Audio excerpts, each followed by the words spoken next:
പശ്ചിമ ബംഗാളിൽ നിന്ന് പുതിയ ചില സ്കാം വരുന്നു.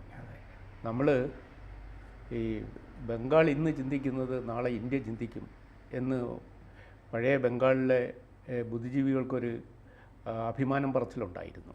അവർ ഇന്ത്യക്ക് വളരെ മുമ്പിലാണ് ബൗദ്ധികമായി എന്ന് സ്വയം നടിക്കുന്ന ഒരു സമൂഹമാണ്.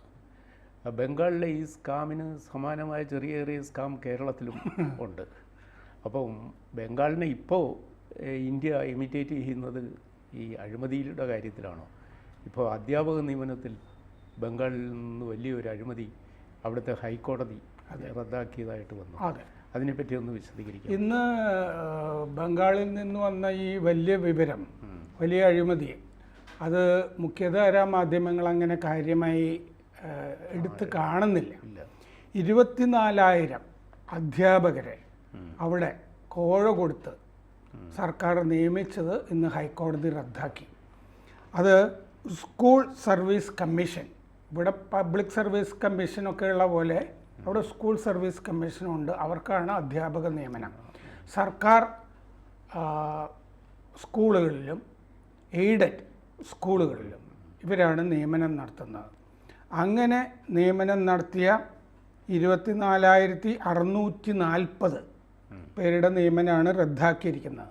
ഇതിന് സംസ്ഥാനമൊട്ടാകെ പരീക്ഷ നടന്നിരുന്നു. ആ പരീക്ഷയിൽ 23 ലക്ഷം പേര് പങ്കെടുത്തിരുന്നു. എന്നിട്ട് ഇപ്പോൾ ഈ 24,640 പേരുടെ നിയമനം റദ്ദാക്കിയിട്ട് ഹൈക്കോടതി പറഞ്ഞിരിക്കുന്നത് ഇവർ ഇതുവരെ വാങ്ങിയ ശമ്പളം പലിശ സഹിതം തിരിച്ചടയ്ക്കാനാണ് പറഞ്ഞിരിക്കുന്നത്. ഏകദേശം 1 വർഷത്തിൽ കൂടുതലുള്ള 2021 മുതൽ ഈ കുംഭകോണത്തിൻ്റെ വിവരങ്ങൾ വരുന്നുണ്ട്. അത് 2016 ഈ പരീക്ഷയൊക്കെ നടന്നത്. നിയമനം വൈകിയിരുന്നെങ്കിലും ഈ കേസ് ആദ്യം പരിഗണിച്ച ബെഞ്ചിലുണ്ടായിരുന്ന ആളാണ് അഭിജിത്ത് ബന്ദോപാധ്യായ. ഇപ്പോൾ അവിടെ ബിജെപിയുടെ സ്ഥാനാർത്ഥിയായിരിക്കുന്ന അദ്ദേഹം പിന്നീട് ഈ കുംഭകോണത്തിൽ മമതയുടെ അനന്തരവൻ അഭിഷേക് ബാനർജിയും കൂടി പ്രോസിക്യൂട്ട് ചെയ്യും എന്ന് ആനന്ദ് ബസാർ ടെലിവിഷന് കൊടുത്ത ഒരു അഭിമുഖം ഉണ്ടായിരുന്നു. ആ അഭിമുഖത്തിന് ശേഷം സുപ്രീം കോടതി ചീഫ് ജസ്റ്റിസ് ചന്ദ്രചൂഡ് ഇടപെട്ട് ഇദ്ദേഹത്തെ ആ ഡിവിഷൻ ബെഞ്ചിൽ നിന്ന് മാറ്റിയിരുന്നു. വേറൊരു ബെഞ്ച് ആണ് പിന്നെ ഇത് കൈകാര്യം ചെയ്തത്. ആ ബെഞ്ചിൻ്റേതാണ് ഇന്ന് ഈ വിധി വന്നിരിക്കുന്നത്. ഇതിൽ അവിടുത്തെ വിദ്യാഭ്യാസ മന്ത്രി പാർത്ഥ ചാറ്റർജിയെ അറസ്റ്റ് ചെയ്തിരുന്നു. 2-3 MLA-മാരെയും അറസ്റ്റ് ചെയ്തിട്ടുണ്ട്. അവരൊക്കെ ജയിലിലാണ്. അപ്പോൾ ഈ പാർത്ഥ ചാറ്റർജി ഈ കോഴപ്പണമൊക്കെ സൂക്ഷിച്ചിരുന്നത് അദ്ദേഹത്തിൻ്റെ വെപ്പാട്ടി, ഒരു ചെറുകിട നടി അർപ്പിത മുഖർജിയുടെ വീട്ടിലാണ്. അവർക്ക് ഒന്നല്ല വേറൊരു ഫ്ലാറ്റും ഉണ്ടായിരുന്നു. ആദ്യം ഒരു സ്ഥലത്ത് നിന്ന് ഈ റെയ്ഡിൽ പിടിച്ചത് 21 കോടി രൂപയാണ്. നോട്ട് കെട്ടുകണക്കിന് കറൻസി അടുക്കി വെച്ചിരുന്നു. ആ ദൃശ്യമൊക്കെ അന്ന് ചെറിയ തോതിലൊക്കെ ഇവിടെയും വന്നിരുന്നു. 50 ലക്ഷം രൂപയുടെ ജ്വല്ലറി ഉണ്ടായിരുന്നു അന്ന്. 70 ലക്ഷം രൂപയുടെ ജ്വല്ലറി വേറെയും. അർപ്പിതയുടെ വേറൊരു ഫ്ലാറ്റിൽ ഇത് റെയ്ഡിന് ശേഷം ചെന്ന് കഴിഞ്ഞപ്പോൾ അവിടെ നിന്ന് 27.90 കോടി രൂപ കറൻസി ഇതുപോലെ കെട്ടുകെട്ടായിട്ട് വച്ചിരുന്നു. 6 കിലോ സ്വർണവും അവിടുന്ന് കിട്ടി. അപ്പോൾ ആദ്യത്തെ റെയ്ഡ് നടന്നപ്പോൾ തന്നെ ഈ അർപ്പിത പറഞ്ഞിരുന്നു, എനിക്കിതിൽ പങ്കൊന്നുമില്ല, എന്നെ സൂക്ഷിക്കാനായിട്ട് മന്ത്രി ഏൽപ്പിച്ചിരുന്നതാണ് എന്ന് പറഞ്ഞു. ഈ രണ്ടാമത്തെ സ്ഥലത്തിൻ്റെ കാര്യവും പറഞ്ഞിരുന്നില്ല. അതൊക്കെ പക്ഷേ ഇഡിക്ക് കാര്യമായിട്ട് അറിയാമായിരുന്നു. അത് കഴിഞ്ഞ് ഇതിൻ്റെ കൺവീനർ ഈ നിയമനത്തിനെല്ലാം കൂടി ഈ മേൽനോട്ടം വഹിക്കാനായിട്ടൊരു കമ്മിറ്റി വെച്ചിരുന്നു. അതിൻ്റെ കൺവീനർ ശാന്തി പ്രസാദ് സിൻഹ, അയാളെ അറസ്റ്റ് ചെയ്തു. അതിൻ്റെ സെക്രട്ടറി അശോക് സാഹ, അയാളെ അറസ്റ്റ് ചെയ്തിരുന്നു.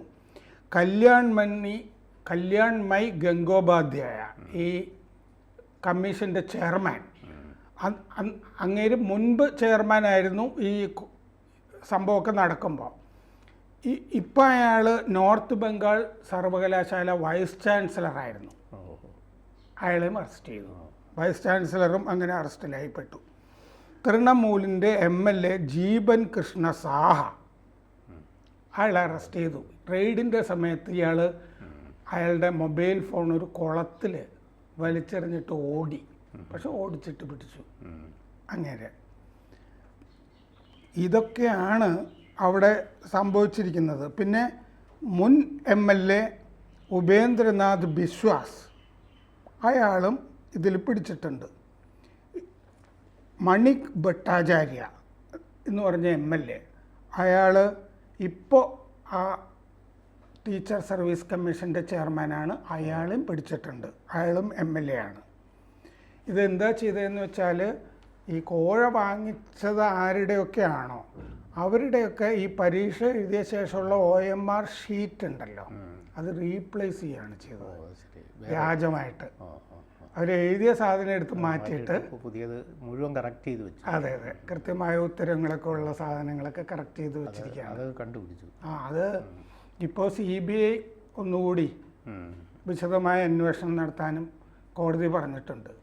15 ദിവസത്തിനകം പുതിയ CBI ഈ സ്കാം കോടതിയുടെ ശ്രദ്ധയിൽ. ഇത് സത്യത്തിൽ ഇത് എങ്ങനെയാണ് വരുന്നതെന്ന് വെച്ചാൽ ഒരാൾ ഫേസ്ബുക്കിൽ മുമ്പ് CBIയിൽ ജോലി ചെയ്തിരുന്ന ഒരാൾ മറ്റേ ഫേസ്ബുക്കിൽ എഴുതുകയാണ്.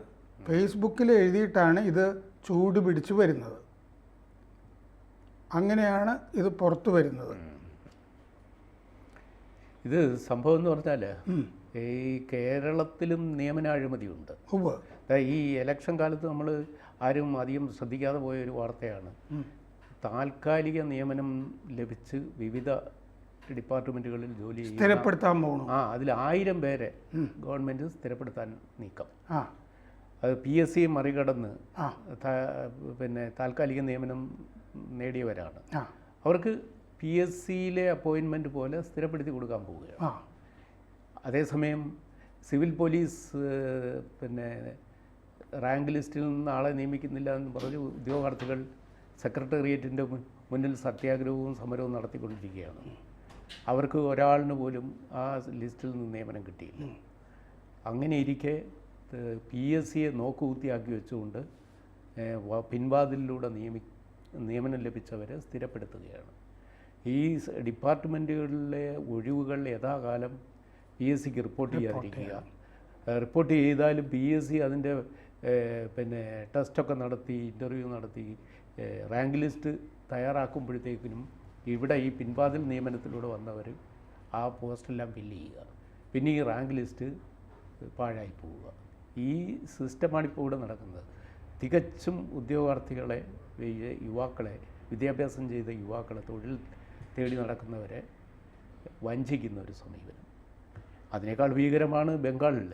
അതിഭീകരമാണ്. ബംഗാളിൽ നിന്ന് ഇത്തരം നിയമന പാഠങ്ങൾ കേരളം പകർത്തിക്കൊണ്ടിരിക്കുകയാണ്. അവിടെ ശാരദാ ചിറ്റ് ഫണ്ട് എന്നൊക്കെ പറഞ്ഞിട്ട് കുംഭകോണങ്ങൾ നേരത്തെ മമതയുടെ മറ്റേ അധ്യക്ഷതയിൽ അനന്തരവൻ അഭിഷേക് ബാനർജി പലതിലും ചെയ്യുന്നുണ്ട്. ഇതിൽ തന്നെ ഇപ്പോൾ അറസ്റ്റ് ഞാൻ ഈ പറഞ്ഞ പേരുകളാണല്ലോ. അഭിഷേക് ബാനർജിയും മമതയൊക്കെ ഇൻവോൾവായി വരുന്ന ഒരു കേസാണിത്. കാരണം ഇത്രയും കോടി 24,000 പേരുടെ കയ്യിൽ നിന്ന് വലിയ കോഴ വാങ്ങിച്ചിരിക്കുന്ന കേസാണ്. അല്ല, ഇലക്ഷൻ സമയത്ത് ഇത് മമതാ ബാനർജിയെയും ഇന്ത്യ ബ്ലോക്കിനെയും താറടിക്കാൻ വേണ്ടി ഉണ്ടാക്കിയ കൃത്രിമ വാർത്തയാണെന്ന് പറയില്ല. കാരണം ഇത് ഹൈക്കോടതിയിൽ നിന്ന് വന്നതാണ്. വേറൊരാൾ പുറത്തു കൊണ്ടുവന്നതുമാണ് ഫേസ്ബുക്കിൽ. അദ്ദേഹം CBI ഉദ്യോഗസ്ഥനായിരുന്നു. പക്ഷെ പിന്നീട് രാഷ്ട്രീയത്തിൽ വന്നിരുന്ന ആളായിരുന്നു ഇത് എഴുതിയ ആൾ. അത് കഴിഞ്ഞ് ചൂട് പിടിച്ചു, ഹൈക്കോടതി ഏറ്റെടുത്തു. ഇപ്പം സന്ദേശ് ഗലി വന്നപ്പോഴും ഹൈക്കോടതി ഒരു നിലപാടെടുത്തിട്ട് ആണല്ലോ അവിടെ അത്യാവശ്യം കാര്യങ്ങളൊക്കെ നടക്കുന്നത്. പിന്നെ ഈ ഇന്ത്യ മുന്നണി പൊതുവെ ഒരു കോഹറൻസ് ഇപ്പം കാണുന്നില്ല, ഏകോപനമൊന്നുമില്ല, മധ്യ അഴിമതിയിലാണ്. അല്ല, നമ്മൾ കേരളത്തിൽ നിന്ന് ഇന്ത്യ മുന്നണിയെ പറ്റി പറയുന്നത് എന്തിനാണ്? യെച്ചൂരിയും ചിദംബരവും കഴിഞ്ഞ ദിവസം വഴക്കിട്ടത് നമ്മൾ കണ്ടില്ല. ചിദംബരത്തോട് യെച്ചൂരി ചോദിച്ചല്ലേ BJP ആണോ അതോ CPM ആണോ നിങ്ങളുടെ ശത്രു എന്ന് ചോദിക്കുന്നുണ്ട്. തിരിച്ച് ചിദംബരവും അത് തന്നെ ചോദിക്കുന്നു. മാത്രമല്ല രാഹുലും പ്രിയങ്കയും വന്നിട്ട് മുഖ്യമന്ത്രിയെ എന്തുകൊണ്ട് അറസ്റ്റ് ചെയ്തില്ല എന്നും ചോദിച്ചു. അതെ അതെ അതെ. ഇന്ത്യ കേജ്രിവാളിൻ്റെ കാര്യത്തിലുള്ള നിലപാടല്ല പിണറായി വിജയൻ്റെ കാര്യത്തിലുള്ള. അതെ അതെ അതെ. കേജ്രിവാളിനെയും സോറനെയും അറസ്റ്റ് ചെയ്തപ്പോൾ ഐക്യദാർഢ്യവുമായിട്ട് ഒന്നിച്ച് നിന്നവർ കേരളത്തിൽ വന്ന് രണ്ട് ചേരിയായിട്ട് നിന്ന് പോരുക. അപ്പോൾ ഏതായാലും രാഷ്ട്രീയം അവിടെ നിൽക്കട്ടെ, ഈ ചെറുപ്പക്കാരുടെ നെഞ്ച് തകർക്കുന്ന അഴിമതി, അത് തൃണമൂൽ പോലെ തീപ്പൊരിയായ മമതാ ബാനർജിയുടെ പാർട്ടി ബംഗാളിൽ ഇങ്ങനെ ചെയ്യുമെന്ന് നമുക്ക് വിശ്വസിക്കാൻ പോലും തോന്നുന്നു. അവരങ്ങനെയൊന്നും ആയിരുന്നില്ല. വളരെ ആദർശത്തോടു കൂടിയൊക്കെ കാര്യങ്ങൾ ചെയ്തുകൊണ്ടിരുന്ന ഒരാളായിട്ടാണ് പറയപ്പെടുന്നത്. ബംഗാളിന് എന്താ പറ്റിയത്? ബംഗാൾ എന്ന് പറയേണ്ട അവസ്ഥയായില്ലേ? എത്ര മഹാരഥന്മാരുടെ നാടാണത്. നവോത്ഥാനം ഇന്ത്യയിൽ കാര്യമായി ഉണ്ടായ സ്ഥലമാണ്. രാജാറാം മോഹൻ റായ് മുതൽ കേശവ് ചന്ദ്ര സെൻ, ബ്രഹ്മസമാജം, രാമകൃഷ്ണ പരമഹംസർ, വിവേകാനന്ദൻ, മറ്റേ അരവിന്ദ് ഘോഷ്, അയ്യോ അങ്ങനെ വിപ്ലവകാരികളും ആത്മീയ നേതാക്കളും, ബോസ് സഹോദരന്മാര്, എഴുത്തുകാരുടെ എത്ര വിപ്ലവകാരികൾ, ശരത്ചന്ദ്ര ചാറ്റർജി, അതെ, വിമൽ മിത്ര, സുനിൽ ഗംഗോപാധ്യായ, സാവിത്രി റോയ്, അതെ അതെ, താരാശങ്കർ ബാനർജി. ഇവിടെ സാംബശിവൻ തന്നെ എത്ര എണ്ണം എടുത്തിട്ട് കഥാപ്രസംഗമാക്കിയിരിക്കുന്നു. വിലയ്ക്ക് വാങ്ങാം അല്ലേ? സാവിത്രി റോയുടെ നെല്ലിൻ്റെ ഗീതം, വിമൽ മിത്രയുടെ 20-ാം നൂറ്റാണ്ട്, വിലയ്ക്ക് വാങ്ങാം എന്നൊക്കെയുള്ള കഥകളൊക്കെ സാംബശിവൻ പറഞ്ഞിട്ടാണ് ഇവിടുത്തെ കമ്മ്യൂണിസ്റ്റുകാരെ കോൾമയർ കൊണ്ടത്. അങ്ങനെയുള്ള രവീന്ദ്രനാഥ് ടാഗോർ ഇന്ത്യൻ ഭാഷയിൽ ആദ്യമായി ഒരു നോവൽ പ്രൈസ് ഇതുവരെ എന്തോ വേറെ ആർക്കും കിട്ടിയിട്ടില്ല. കിട്ടിയ ഭാഷയാണ് ബംഗാളി. ആ രവീന്ദ്രനാഥ് ടാഗോറിൻ്റെ നാടിന് നമ്മുടെ കവികൾ ONV കുറുപ്പ് സുവർണരേഖ നദിക്കക്കര നിന്നൊരു പൊന്നരയന്നം പറന്നു വരുന്നു. എന്ത് പൊന്നരയന്നാണ് ഇപ്പോൾ പറന്നു വരുന്നത്? അതുപോലെ സിനിമ സത്യജിത് റായ്, മൃണാൾ സെൻ, ഋതിക് കട്ടക്, അതെ, തുടങ്ങിയ ബുദ്ധദേവ് ഭട്ടാചാര്യ, ഇങ്ങനെ ഒക്കെയുള്ള വലിയൊരു നവോത്ഥാനത്തിൻ്റെ കൊടുങ്കാറ്റ് വീശിയടിച്ച സ്ഥലത്തുനിന്ന് ഇപ്പം അഴിമതി കഥകളേ വരുന്നുള്ളൂ. ഇന്ത്യ മുന്നണി പലതരം അഴിമതികളിൽ ഇങ്ങനെ പെട്ട് കിടന്നിട്ടാണ് ആകെ കിട്ടിയ ഒരു സാധനമാണ് മറ്റേ ഇലക്ടറൽ ബോണ്ട്. അതിപ്പോഴും പല സ്ഥലത്തും പറയാൻ നോക്കുന്നുണ്ട്. പക്ഷേ CPMൻ്റെ ശരിക്കും പണം കിട്ടിയ പട്ടിക എടുത്തു കഴിഞ്ഞാൽ എത്രയോ കമ്പനികളിൽ നിന്ന് പണം മേടിച്ചിരിക്കുന്നു. മറ്റേതിൻ്റെ അകത്തൊരു ട്രാൻസ്പാരൻസി എങ്കിലും ഉണ്ട്. മറ്റേ ബോണ്ടിൻ്റെ കാര്യത്തിൽ ഓരോ കമ്പനിക്കും കൊടുക്കാവുന്ന. മാത്രമല്ല ഇന്ത്യൻ എക്സ്പ്രസ് 26 കമ്പനികൾ റെയ്ഡ് ചെയ്യപ്പെട്ട 26 കമ്പനികളുടെ കഥ പരിശോധിച്ചപ്പോൾ അതിൽ 16 കമ്പനികളും പണം കൂടുതൽ കൊടുത്തിരിക്കുന്നത് ഇന്ത്യ മുന്നണിയിലെ പാർട്ടികൾക്കാണ്. അത് ഒരുപാട് പാർട്ടികളുണ്ടല്ലോ, 23 പാർട്ടികളില്ലേ. അതെ. ഈ പിന്നെ അധ്യാപക നിയമന അഴിമതി, കോടതി ഈ വെളിപ്പെടുത്തലും ഈ അറസ്റ്റും ഒക്കെ നടന്ന സ്ഥിതിക്ക് മുഖ്യമന്ത്രി മമതാ ബാനർജിയുടെ ഒരു റിയാക്ഷൻ കണ്ടില്ല. പ്രതികരണം ഒന്നും വന്നിട്ടില്ല. അത് അന്നും വലിയ പ്രതികരണമൊന്നും അവരുടെ ഭാഗത്തു നിന്ന് ഉണ്ടായിട്ടില്ല. കാരണം എന്താണെന്ന് വെച്ചാൽ അത് ആസിഫ് സർദാരി മിസ്റ്റർ 10% എന്ന് പറഞ്ഞിട്ട് ബേനസീർ ഭരിച്ചിരുന്നപ്പോൾ പാകിസ്ഥാനിൽ ഉണ്ടായിരുന്നില്ലേ. ബംഗാളിൽ എന്തെങ്കിലും നടന്നിട്ടുണ്ടെങ്കിൽ അതിൽ അനന്തരവം കാണും. അതിൽ വേറെ കാര്യം, നമ്മുടെ മുഖ്യധാര മാധ്യമങ്ങളെല്ലാം ഈ വാർത്ത മുഖ്യത് എന്താ, ഇത് UP-യിലായിരുന്നെങ്കിലോ, അതെ അതെ അതെ അതെ, UP-യിലോ ഏതെങ്കിലും BJP ഭരിക്കുന്ന സംസ്ഥാനത്താണ് ഇങ്ങനെ ഒരു അഴിമതി നടന്നതെങ്കിൽ കേരളത്തിലെ മാധ്യമങ്ങളുടെ ഒരു പ്രധാനപ്പെട്ട ചർച്ചാ വിഷയമായി. ഇന്ന് ചെറുതായിട്ടൊരു സ്ക്രോള് വന്നെങ്കിലും ഇതിൻ്റെ വിശദാംശങ്ങളിലേക്ക് പോവുകയോ ഇതിൻ്റെ ഒരു ചർച്ച നടക്കുകയോ അതിൻ്റെ വിഷ്വൽസ് കാണിക്കുകയോ ഒന്നും ഉണ്ടായില്ല. ആരും കാണാത്ത വിധത്തിൽ ഈ ഒതുക്കുന്നു എന്നൊക്കെ പറയില്ലേ, അതുപോലെയാണ് അത് ചെയ്തുകൊണ്ടിരുന്നത്. വേറെ കാര്യങ്ങൾ കൂടുതലും പറഞ്ഞത് മോദിയുടെ കാര്യമാണ്. മോദിയുടെ പ്രസംഗം, അതിന് മല്ലികാർജുൻ്റെ മറുപടി, വേറെ ചില ആളുകളുടെയൊക്കെ മറുപടി ഉണ്ടല്ലോ, കപിൽ സിബൽ, അങ്ങനെ. അതെന്താന്ന് വെച്ചാൽ ഏറ്റവും അവസാനത്തെ ലാപ്പിലും 2-3 ദിവസം ഉള്ളപ്പോഴും മുസ്ലിം പ്രീണനം അതിനാണ് ശ്രമം നടത്തുന്നത്.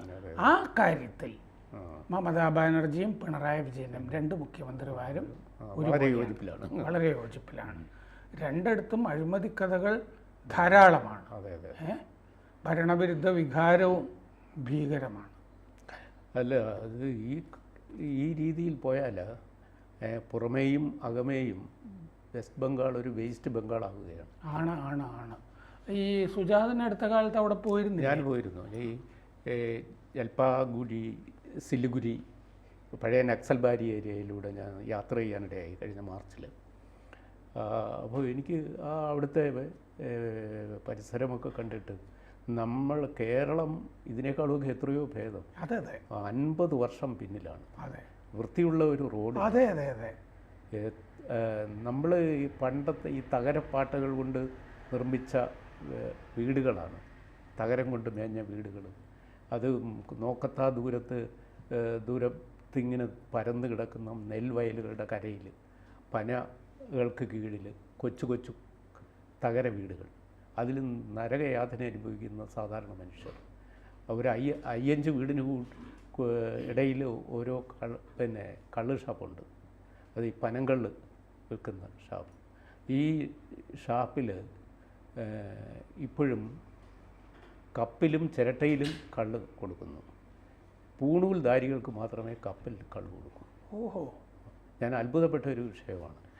സംഗതി എന്ന് പറഞ്ഞാൽ തുടർച്ചയായി 33 വർഷം CPM ഭരിച്ച ഒരു നാട്ടിൽ ഇന്ന് കള്ള് ഷാപ്പിൽ പോലും സമത്വം വന്നിട്ട്. അതാണ് ഈ ജാതിപരമായ വ്യത്യാസം കള്ള് ഷാപ്പിൽ. നമ്മൾ ഓർക്കേണ്ട ഇത്രയും വലിയ മാറ്റമാണ് ബംഗാളിൽ ഇവർ കൊണ്ടുവന്നത്.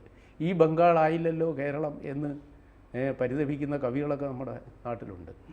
ഞാൻ പ്രിയപ്പെട്ട KG ശങ്കരപ്പിള്ളയോട് പറയുന്നു, ബംഗാളിലൊന്നും മാറ്റി എഴുതും. മാത്രമല്ല, ബംഗാളിൽ നിന്ന് നാം ഒന്നും കേൾക്കുന്നില്ല എന്നാണ് ശങ്കരപ്പിള്ള പറയുന്നുണ്ട്. ഇപ്പം ധാരാളം കേൾക്കുന്നുണ്ട്. അഴിമതി കഥകളാണെന്നേ ഉള്ളൂ. അതെ, നിയമന അഴിമതി മുതൽ വികസനത്തിലുള്ള എത്തി നോക്കിയിട്ടില്ല. നമ്മുടെ സ്വാതന്ത്ര്യപൂർവ്വകാലത്തെ കേരളം പോലെയാണ് ഇപ്പോഴത്തെ ബംഗാൾ. അതാണ് പിണറായി വിജയൻ പറയുന്നത്, ഇന്ത്യ മുന്നണി അധികാരത്തിൽ വന്നാൽ രാഹുൽ ഗാന്ധി ആയിരിക്കില്ല പ്രധാനമന്ത്രി എന്ന്. ഞങ്ങൾ പലരും സ്ഥാനാർത്ഥികളായി ഉണ്ട് എന്നല്ലേ. അതെ, സ്റ്റാലിനുണ്ട്, മമതയുണ്ട്, പിണറായി വിജയൻ വരെയുണ്ട്. അതെ, എത്ര പ്രധാനമന്ത്രിമാരാണ് ഇന്ത്യ ബ്ലോക്കിനുള്ളത്. കൂടുതൽ വാർത്തകളും വിശേഷങ്ങളും നിങ്ങളിലേക്ക് എത്താൻ ABC മലയാളം സബ്സ്ക്രൈബ് ചെയ്യുക, ബെൽ ബട്ടണും അമർത്തുക.